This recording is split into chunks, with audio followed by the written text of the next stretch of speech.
Je suis le pain de vie. Jean 6, 35. Christ est notre nourriture.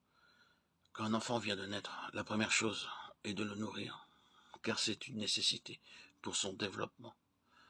Cette loi est également vraie sur le plan spirituel.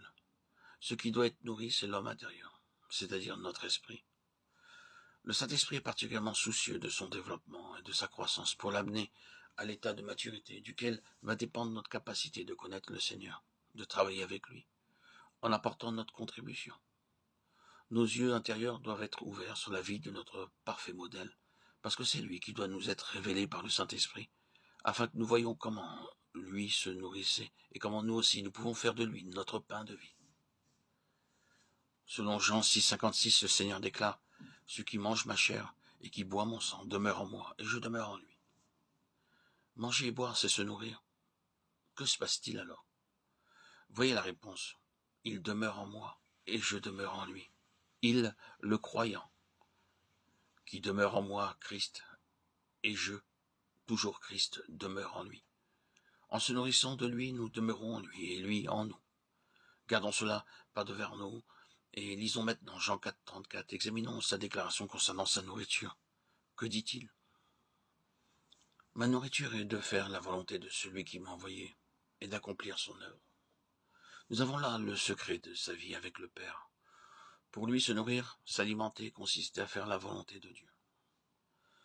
Nous sommes ici en présence de deux choses fondamentales et vitales pour la vie spirituelle, se nourrir et demeurer.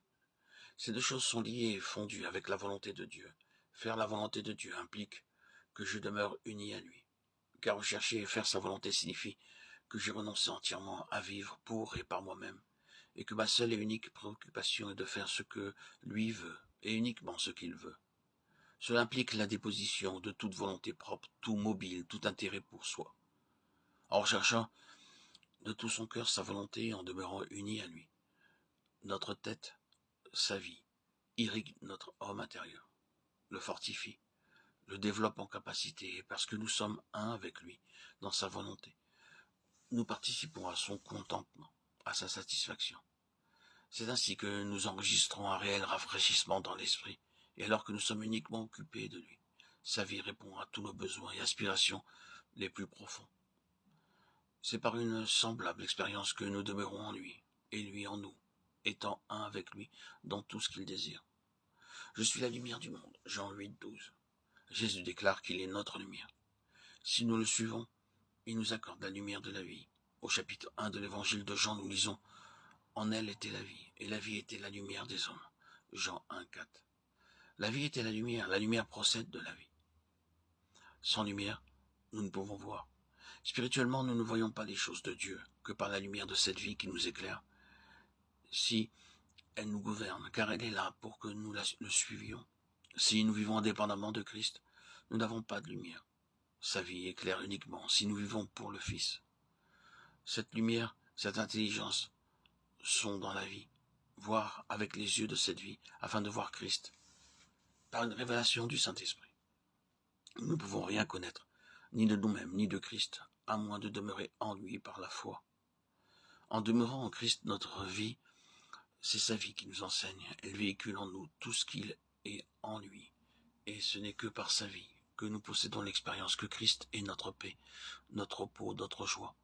C'est ainsi que nous en possédons les réalités intérieures, que nous les vivons de plus en plus profondément.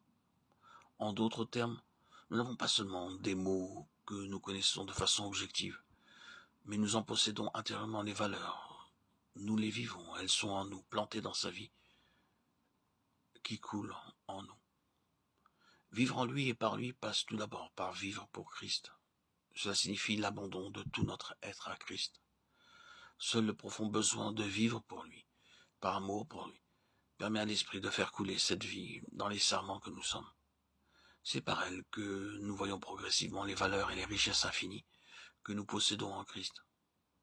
Ainsi, par notre nouvelle naissance, nous sommes participants de sa vie par laquelle nous avons la lumière.